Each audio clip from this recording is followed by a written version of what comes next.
people, what's up? I hope everything is fine.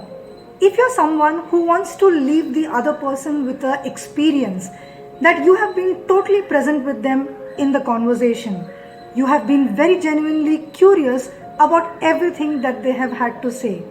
You have been truly fascinated by all that they have shared with you, and you have displayed complete listening and naivety when you're engaging in a dialogue with them, then this video is for you.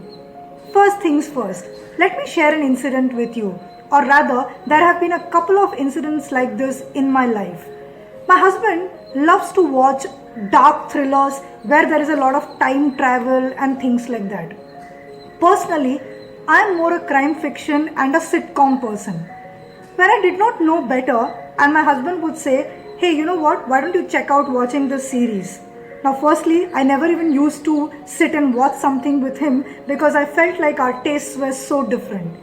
However, on one particular occasion, when I started knowing better and when I got introduced to today's concept of NLP, here's the change that I decided to implement.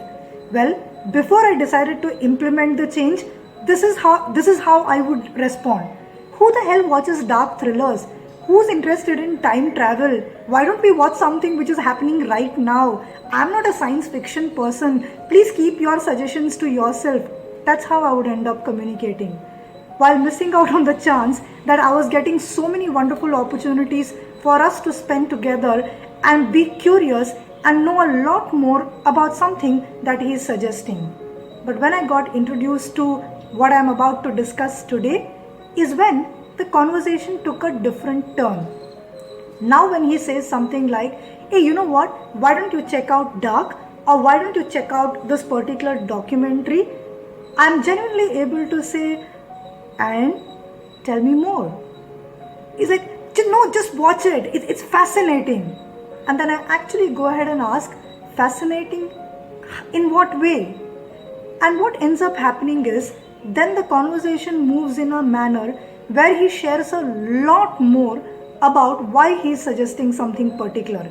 And I realized that just the way I have a lot of things going on in me when I like something or I deeply associate myself with something, the same applies to him, and the same applies to every other person that I come in contact with.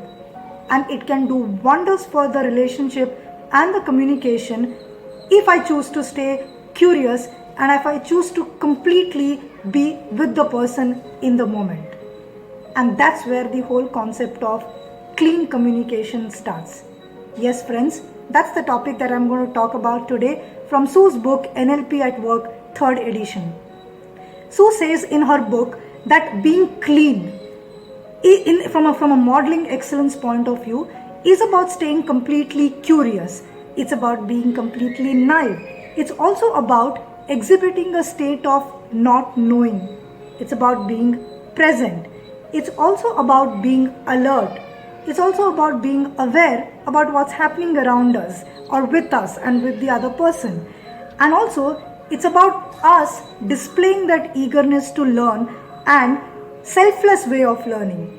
In fact, somewhere in this chapter, which is chapter 6 in her book, she also says how one of the attitudes of NLP is to look at the whole life as just an interesting journey of learning.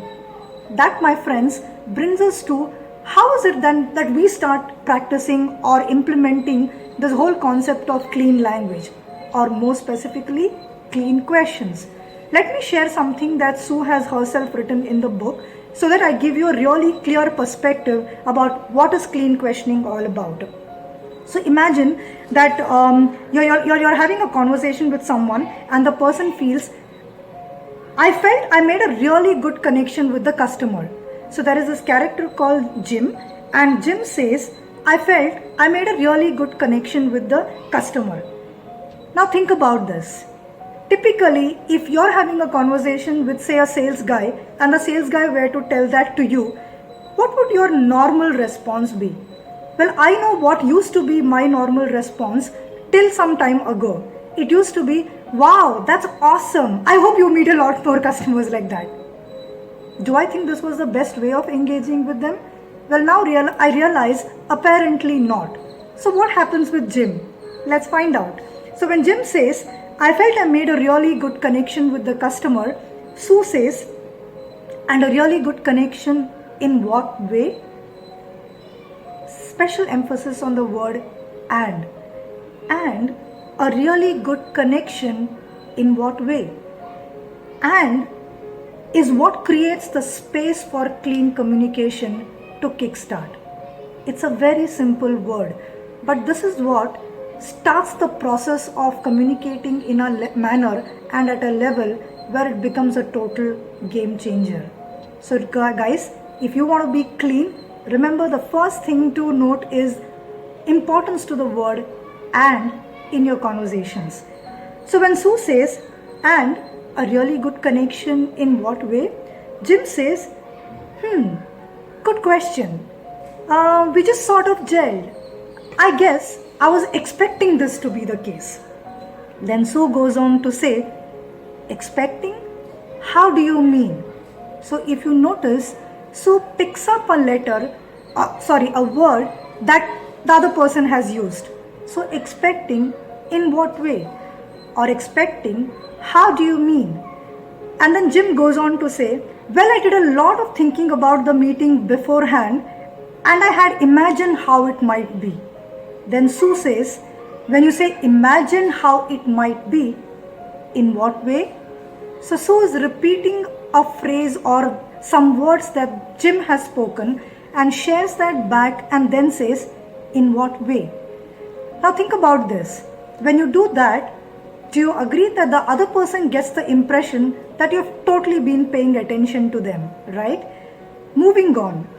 Now Jim says, thinking about it, now I realize that I pictured me and the customer and I even imagined us talking together in the way that I wanted the meeting to develop.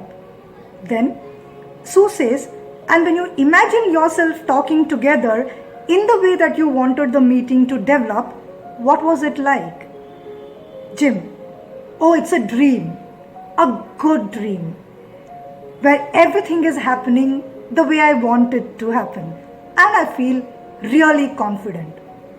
Now, if you really go back to this whole conversation again, if you notice, rather than choosing to bombard the other person in a communication with our own stuff, how about using certain words, certain phrases to draw out more and more from the person? What do you think is the effect that it will have on your communication? What do you think is the effect that it will have on your relationship with that person? You want to know some more on how to keep things clean? You want to know how to use clean more in your day-to-day life? Well, for that, you'll have to watch my next episode. Thank you and stay clean. Thank you for watching Slay It with Anita. Bye.